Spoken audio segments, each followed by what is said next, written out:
is it rotating?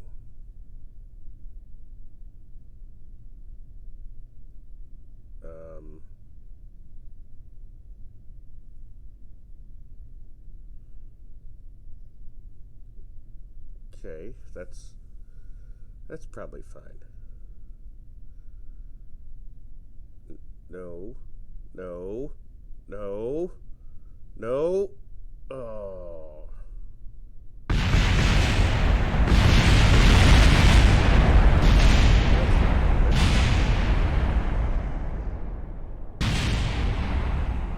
Times were tough, so I sold my soul. And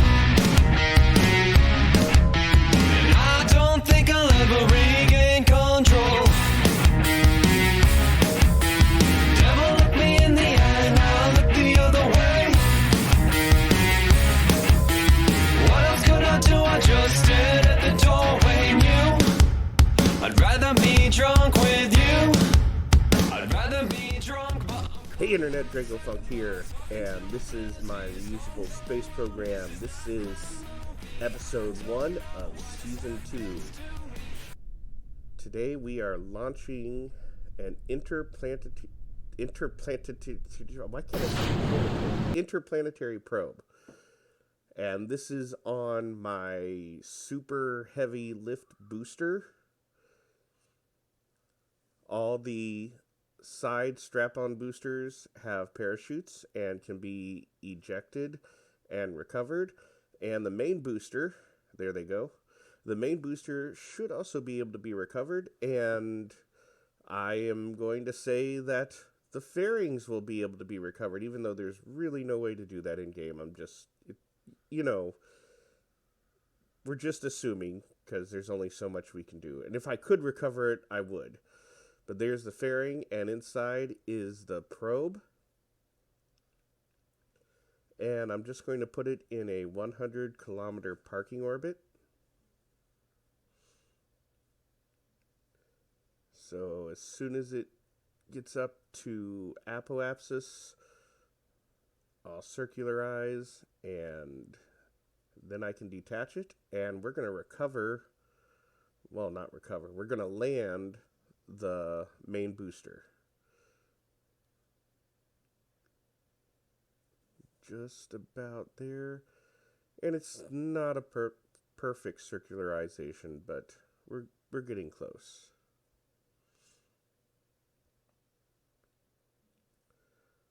Alright, so probe is detached, and the booster is going to flip around and burn retrograde, and we can then land it. I'm going to try and land it on land. I didn't do it this time, but I think I'm going to start trying to land it closer to the KSC. Sometimes I've just been lazy. I could have been doing this the whole time. I have done it before. So here we are. I've done the retrograde, and we're coming down. I sped the footage up because it's just a whole bunch of basically burning retrograde and then entering the atmosphere, and nothing really exciting happened. So here it is coming down, and let's makes a landing, and there we are. Now, the whole point of that interplanetary probe is to take 4 relay satellites to do that. So now that the probe's in orbit, I'm going to launch the satellites. And you've seen this vehicle before. This is the same one I used to launch the relay satellites for the MUN and Minmus. And just ejecting the strap-on boosters that also have parachutes and can be recovered. I think this is actually an earlier version of this rocket. Yep, and there goes the fairing. I'm sure I can recover all those little pieces. But yeah, I think this is an earlier version. I'm pretty sure I did upgrade this, but I must have selected the earlier version. And I'm going to say the canon reason for that is that this was already built in the pipeline and just ended up being. So here I am landing that booster. I kind of skipped the retrograde burn just because there's really not too much exciting happening. It did flip around on me because normally I like to land them engine first, but that's okay. Nothing burned up, nothing was destroyed.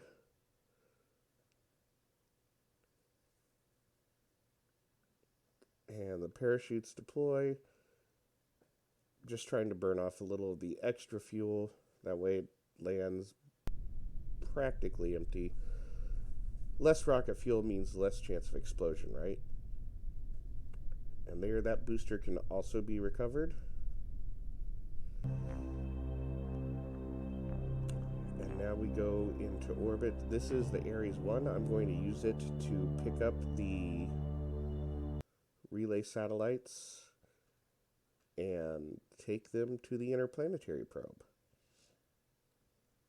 Now, this has been in a parking orbit for a little while, and I really should have docked it at the station, but I didn't do that. But it's going to have to go there anyway because it doesn't have enough fuel to do a full rendezvous with the satellite and then rendezvous with the Interplanetary Probe and then get back to the station to refuel. So I'm going to refuel it now, which means it has to go to Enterprise Station. So if you've skipped all of Season 1, that's okay, I understand. Basically, I set up a space station in orbit of Kerbin that's acting as a fuel depot.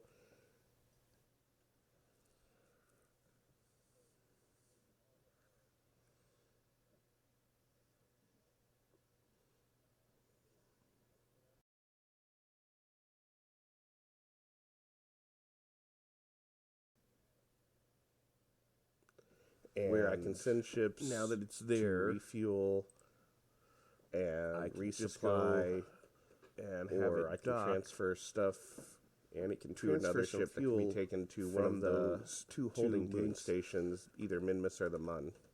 At the moment, though, I think one of them is basically empty, but that's okay. We're sending fuel from the Mun here to the Enterprise Station every so often, so it keeps refilling it.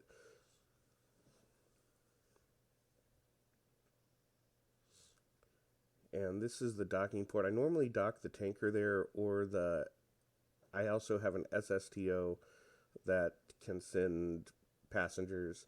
And if you look on the bottom, well, what's now the top of the space station, it's actually upside down, I should probably fix that, is the space bus that's used to transfer crew and equipment from here to the Mun base when they don't ride on the tanker. And also my original mining craft, which I'm not sure what to do with it, since it ended up not being very efficient. I'm thinking of sending it to Minmus, because the Minmus mining craft kind of got damaged.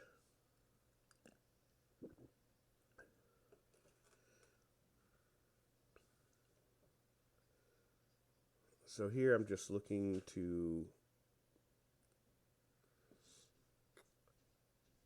see if I can find the probe, and I'm having trouble because I didn't realize that I had the probes and relays turned off, which is why I couldn't find it to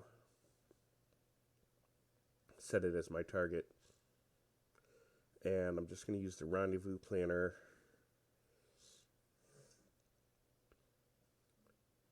with the alarm clock to... Whoa, I don't know how that didn't actually hit the station. That would have been terrible if I would have broken the solar panels, which happened in an earlier episode. That's why the Ares only has one solar panel.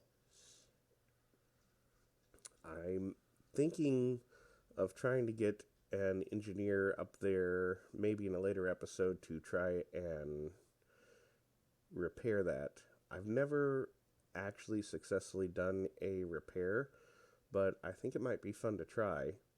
So maybe in next episode I will dock this at Enterprise Station and see if I can get an engineer with a repair kit up there to try and fix that other solar panel. I don't know if that will actually work or not, but I think it'd be fun to try.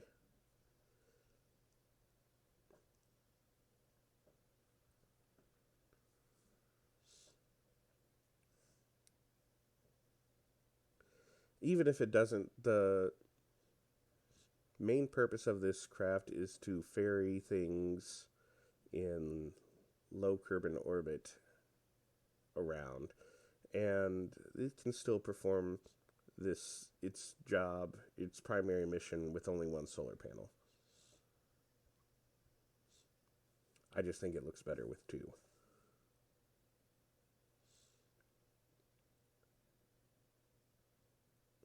So I'm just using the nav ball to help dock.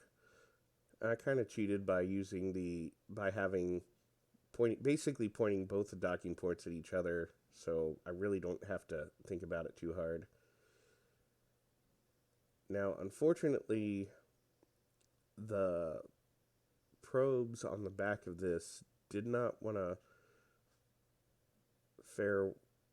play well, and so I undock here and make sure the engines aren't pointing at the probes. I should have done that the first time. And now just do a quick redock onto it.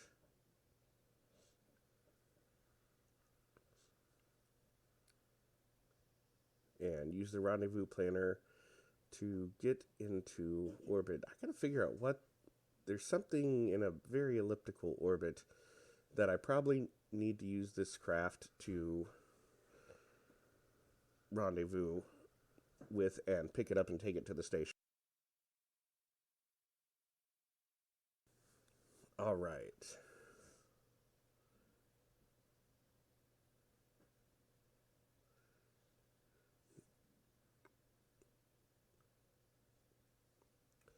So what I didn't do was establish a 200-kilometer orbit, and I didn't realize that, and I ended up having a lot of trouble actually getting a successful rendezvous with the space probe, and it took way longer. And also you can see that every time I try and thrust, the probes actually start shaking quite a bit. So actually using full throttle was kind of a problem, and the fact that I kept forgetting to get into a higher orbit before I tried to do the Hohmann transfer, it ended up taking a really long time, and I couldn't figure out at first what was going on. And eventually, I think I just went over and I got both craft on an intercept course. I used a little bit of fuel from the Interplanetary Probe just to help make the rest, because I ended up using almost all the fuel from the Ares pod.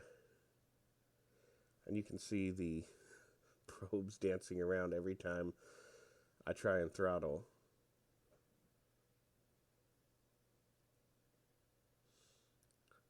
I still haven't quite figured out why I end up so far away.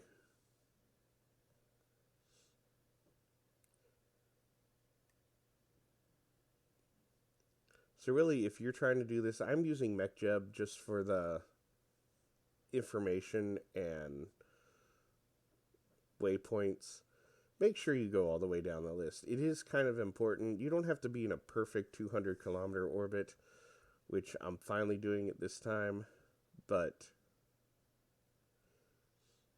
it really helps to go through all the steps. I think not being able to use full throttle is really messing up my maneuver nodes, and that's why I'm having such a hard time. And I'm about half fuel right now, which isn't really super concerning, but by the time I'm done with all of these burns, I'm going to be really low, which is why I think I needed to use the Interplanetary Probe. So I just kind of skipped over that right there, apparently. But I finally got everything rendezvoused. It took like an extra half hour in real time. But the Interplanetary Probe has a lot of fuel. So now I'm going to point the relay probe, the mechanism that holds it, so it's pointing at the docking point of the Interplanetary Probe, and then the Ares craft can just fly out of the way, and I can get these two craft docked together. And I want to make sure that the engines are pointed so they don't hit the probes. And I know I could have used the fold-out satellites. I just think it looked better with this.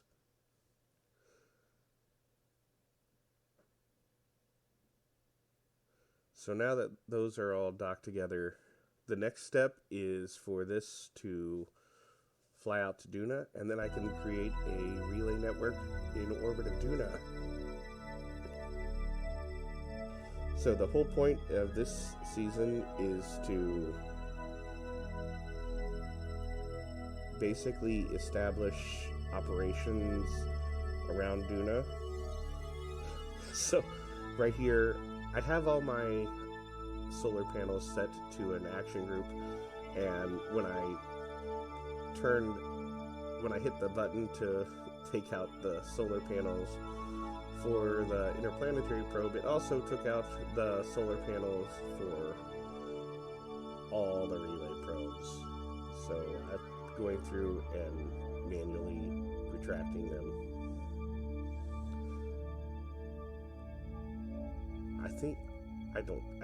I know I use action group 7 for the solar panels normally, and it just didn't occur to me that when I hit 7 it would take out all the solar panels. So just keep that in mind if you do this. I like having all my action groups basically be the same throughout all my craft, except, when you're docked, could create problems. Anyway, join me next week where I send this to Duna.